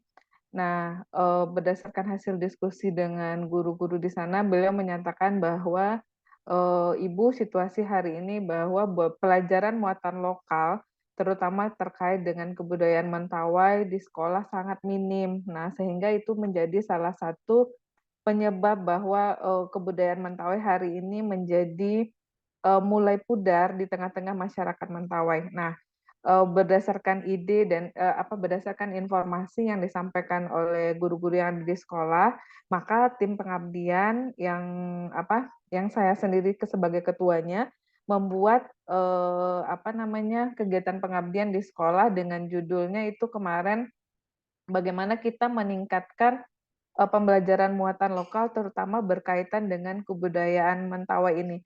Tapi nanti kita rencananya menjadikan apa yang Bang Hero sampaikan tadi itu di dalam bentuk buku pembelajaran, Bang. Jadi nanti rencananya mungkin ketika nanti kita ke Mentawai kita akan ajak Bang Hero dan teman-teman lagi nanti untuk menjadi narasumber kita karena eh, pastinya Bang Hero dan teman-teman yang dari Mentawai akan lebih paham bagaimana situasi dan kondisi yang ada di Mentawai, terutama berkaitan dengan kebudayaannya. Nah, kami juga menginginkan bagaimana kebudayaan Mentawai menjadi hal yang istimewa, kemudian menjadi sesuatu yang ciri khas yang tidak dimiliki oleh daerah lain, itu tetap terjaga dan tidak punah. Nah, salah satunya kami membuat program kemarin pengabdian masyarakat di sekolah yang berkaitan dengan kebudayaan Mentawai ini.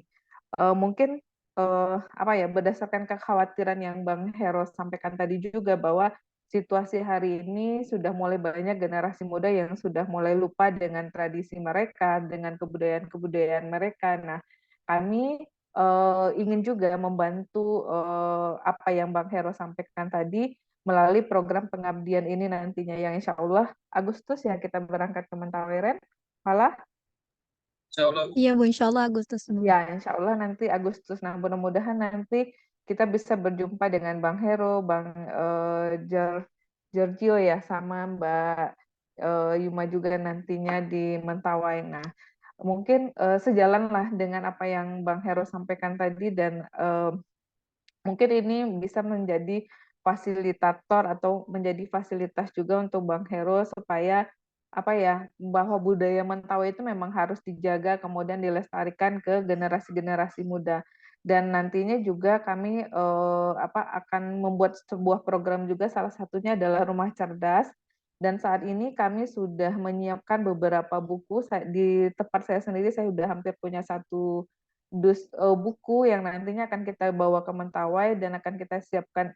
Masih ada donasi-donasi teman-teman yang lain yang sudah mulai banyak menyumbangkan bukunya nanti untuk membuat rumah cerdas di Mentawai. Nah, kami harap nanti itu support dan dukungannya juga dari teman-teman semua nantinya gitu.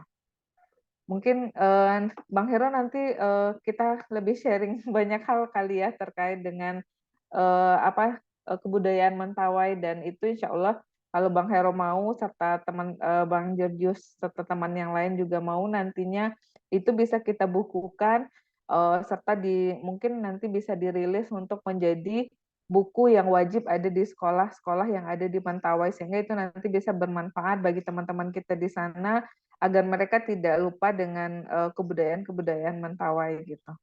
Mungkin sharingnya itu dulu untuk saat ini. Tapi mungkin nanti ya ketika kita udah jumpa, mungkin kita akan bisa banyak diskusi lagi terkait ini Bang Hero. Apalagi kami orang Padang ya, katakanlah di kampus kita masih minim dengan informasi bagaimana mengembangkan kebudayaan Mentawai lebih lanjut atau menjaga tradisi-tradisi dari kebudayaan Mentawai itu sendiri gitu. Jadi nanti mungkin butuh bantuan dari narasumber-narasumber semua terkait dengan pengembangan buku atau bahan ajar ini nantinya. Mungkin itu saja Falah sedikit sharingnya. Iya Bu. Baik Bu, terima kasih Bu. Oke, teman-teman gimana nih? Waktu kita udah jam 18.01. Nah, ayo teman-teman ada pertanyaan?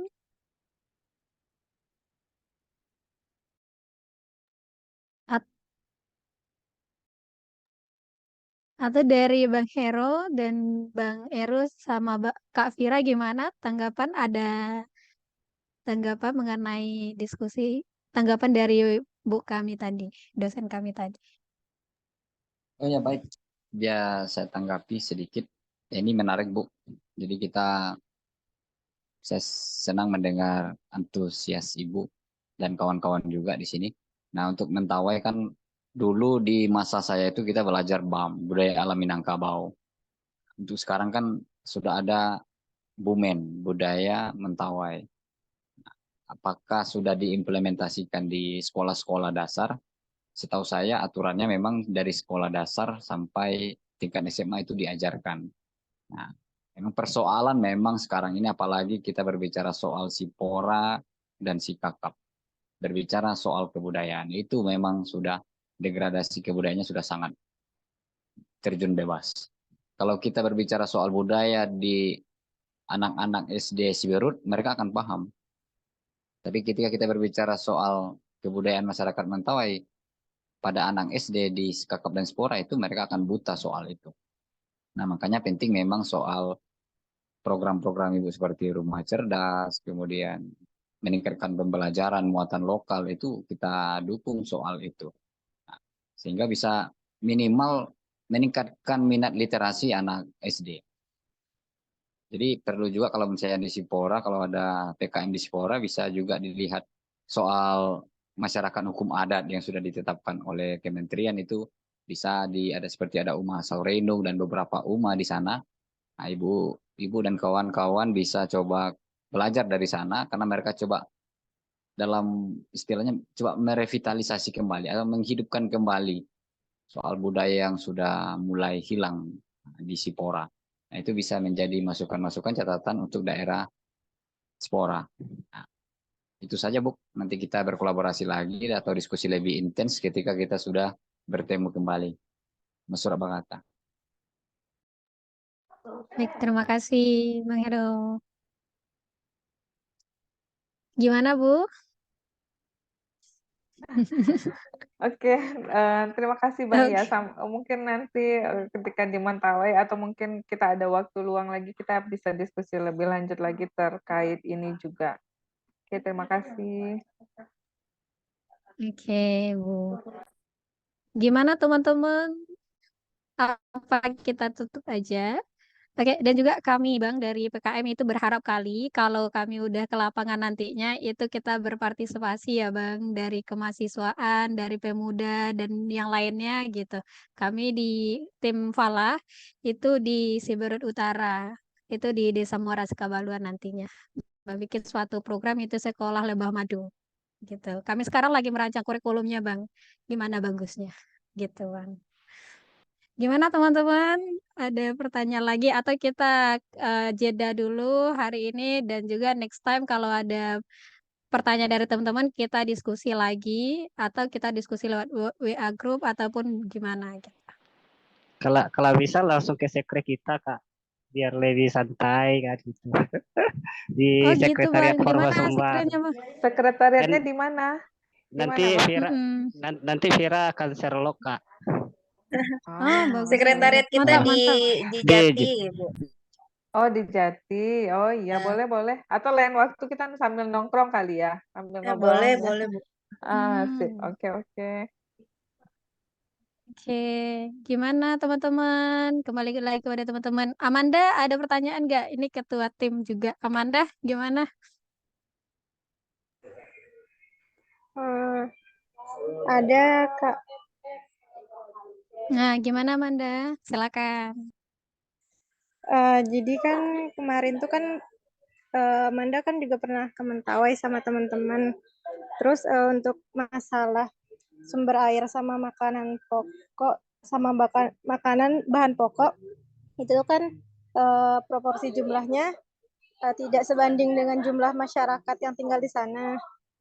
Contohnya untuk air bersih itu Kak, kan kebiasaan masyarakat Mentawai di sana itu menampung. Kebiasaan masyarakat Mentawai di sana kan menampung air hujan itu Kak. Terus bagaimana masyarakat di sana untuk mengatasi masalah ini dalam memenuhi kebutuhan hidupnya sehari-hari Kak? Oke, Manda. Berarti mengenai kebutuhan air ya, itu menampung air hujan. Itu gimana? Langsung ke siapa nih, Manda? Ke narasumber yang mana nih? Bebas Kak. Oh, bebas. Oke, salah satu aja ya karena waktu kita. Oke, mungkin Bang Nimu saja. Gimana, Bang? Oh ya, baik.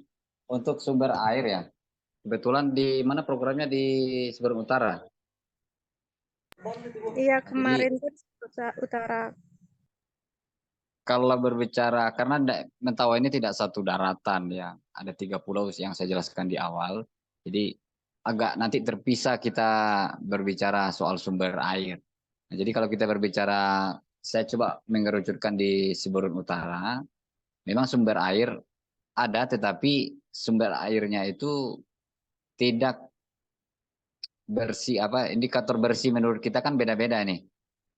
Mungkin karena masyarakat Sikabaluannya sudah terbiasa dengan air itu seperti air teh, ya kan? Warnanya itu sudah seperti air teh, mungkin mereka sudah terbiasa dan nyaman gitu. Nah, tapi kalau bagi kita yang baru datang ke sana mungkin merasa tidak nyaman dengan dampak dari memang eksploitasi hutan Mentawai itu ya salah satunya itu ya, kekeringan, ya, kemarau. Nah, coba lagi saya bolak-balik ini pemikiran kawan-kawan ketika misalnya kita berbicara Sikakap yang izin dari tahun 70-an sudah ada. Bahkan kita pernah mengalami kekeringan di sana. Kemarau waktu terjadi kemarau panjang, saya lupa tahunnya tahun berapa. Kita mengalami kekeringan di sana. Nah, untuk khusus di Siberun Utara, nah saya nggak tahu apakah dampak kekeringan ini sudah mereka rasakan atau tidak. Tetapi ada solusi yang alternatif yang coba diberikan oleh pemerintah melalui embung. Apakah embung itu apakah untuk menghadapi kemarau panjang ataukah untuk kebakaran, saya tidak tahu gimana arah pemikiran pemerintah kita di sana. Yang jelas sudah ada stok penyediaan air di sana. Tapi apakah itu layak atau tidak? Nah, jadi untuk sanitasi ini memang kita cukup lebih serius sih kalau untuk itu. Karena memang agak kurang disorot. Karena secara umum masyarakat Mentawai seperti yang kawan-kawan bilang tadi ya menampung air hujan. Ya kan. Nah, karena kebiasaan memang hidup dahulu kala ya memang hidup di daerah aliran sungai. Nah, jadi untuk soal air itu tidak terlalu begitu menjadi masalah yang krusial, tetapi soal kualitas air ketika kita berbicara kualitas air, nah ini yang menjadi masalah, ya kan? Sehingga ketika saya coba bercerita dengan kawan-kawan yang ahli-ahli kesehatan yang bergerak kuliah di kesehatan ini, kenapa masyarakat Mentawai ya kadang ompong gitu kan? Karena memang sering minum air hujan dari seng gitu kan. Nah, itu yang menyebabkan giginya tidak terlalu kuat. Padahal dahulu kala itu memang masyarakat Mentawai bahkan mereka meruncingkan gigi mereka saking kuatnya gigi mereka. Soal ini soal kebudayaan. Nah, ini perkembangan zaman sehingga ketika berbicara kualitas air memang jauh dari standar yang memang sudah ditentukan. Kemudian untuk sumber air ya kalau untuk Siberut Utara ya dinyaman-nyamankan saja kawan-kawan ke sana. Soalnya kualitas airnya, apalagi nanti PKM ini Pak, saya tidak tahu juga apakah tinggal di rumah masyarakat, pemukiman masyarakat, atau memang di penginapan. Kalau di penginapan memang sudah ada sumber airnya. Tapi kalau di masyarakat, rata-rata sumber air masyarakat itu agak berwarna sedikit, agak seperti teh gitu kan. Nah, jadi soal kenyamanan air itu mungkin agak terganggu teman-teman kalau untuk yang Siberut Utara, apalagi Moras Kebaluan. Jadi kalau di daerah lain ya masih bisa lah untuk menyesuaikan soal itu. Nah, ini menjadi kendala. Mungkin kawan-kawan bisa juga buat program bagaimana penyaringan air dari air warna teh menjadi air yang layak konsumsi, itu bisa menjadi juga program yang lebih efektif, saya pikir begitu. Masukan dari kawan-kawan.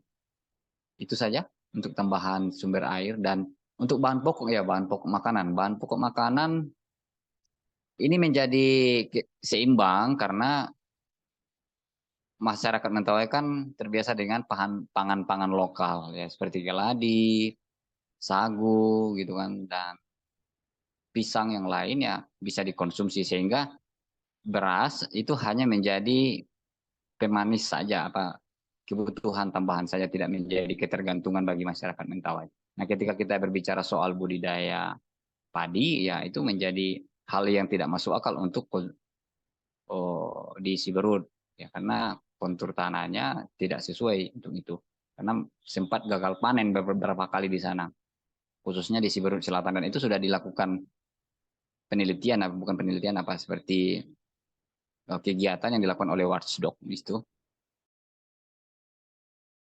kawan-kawan itu pernah ke Ugai soal kegagalan padi ini. Nah, itu yang menjadi catatan buat kita bersama. Itu tambahan dari saya, teman-teman. Oke, terima kasih Bang Dimus. Gimana Manda? Mengerti Kak. Makasih untuk penjelasannya Bang. Oke. Ini terakhir ya pertanyaan itu dari Ketua Tim Sipora itu Aura Zahra, ada pertanyaan?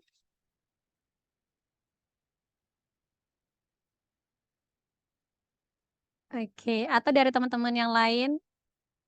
Oke, mungkin itu dulu ya kakak-kakak narasumber sama abang-abang narasumber. Gimana? Oke, eh, mohon maaf ya bang-abang kakak-kakak itu seharusnya itu jam 18.00, tetapi ini udah lewat 13 menit, mohon maaf. Dan juga sebelum kita tutup, mengenai sertifikat itu udah dalam proses dan hari ini belum selesai ya Bang. Mohon maaf juga nanti kalau udah selesai akan kami share atau kami itu mengunjungi sekre Forum Mahasiswa Mentawai Sumatera Barat di Padang ini. Oke. Nah, sebelum kita tutup itu kita sesi dokumentasi dulu, foto bersama dulu itu lewat Zoom. Nah, kepada teman-teman silakan aktifkan kameranya.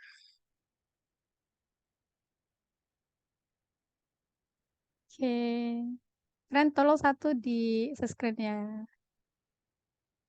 Oke, siap Bang.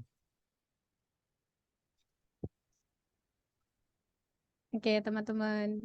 Ayo bisa dipandu Bang. Oke. Oke. Teman-teman Alda sama yang lainnya Aufa.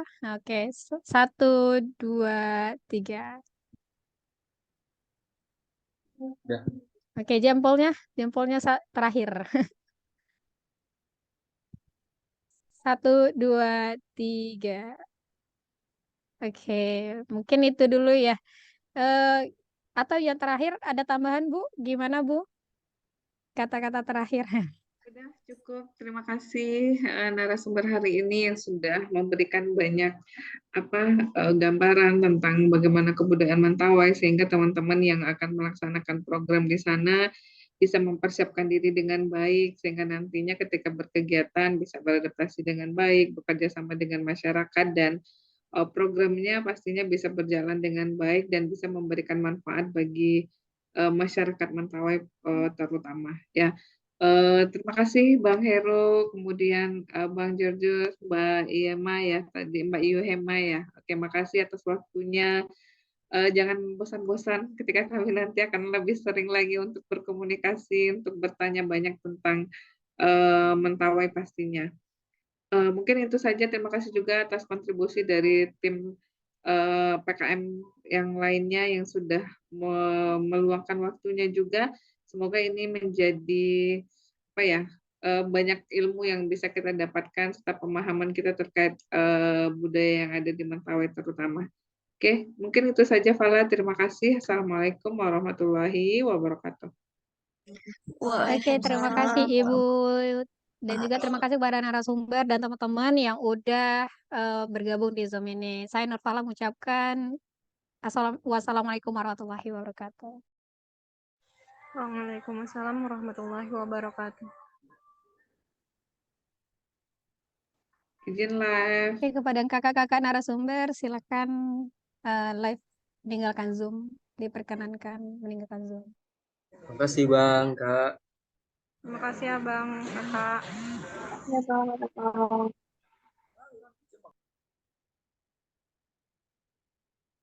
Enggak ada yang nanya ini tim pisang.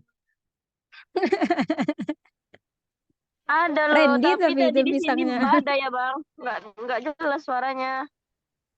Gimana Bang? Gimana Bang? Tapi Randy Di sini nggak ada. bertanya tadi tim pisang. Nggak jelas. Kapan ini pembekalan offline? Ayo ke sekiranya ya, Bang. Ayolah. Oh iya, Val nanti minta ininya ya, minta alamatnya. Oke, siap. Yuk, gas ke sekrenya ya. Well di kampung, Well. Kami lagi ngecamp. Oh di Wah, di mana Pariaman ya? tuh? Pantesan sama. Iya, Keren orang. yang kedua sama si Awa. Manda di mana, Man? Mau di mana di rumah? Di kantor resort BKSDA Merapi, Bang. Enak ya fasilitasnya.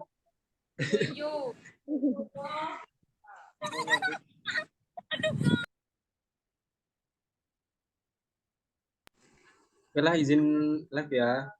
Assalamualaikum. Iya, izin juga. Selamat menikmati liburannya. Awas. Oke, makasih guys. Selamat magang.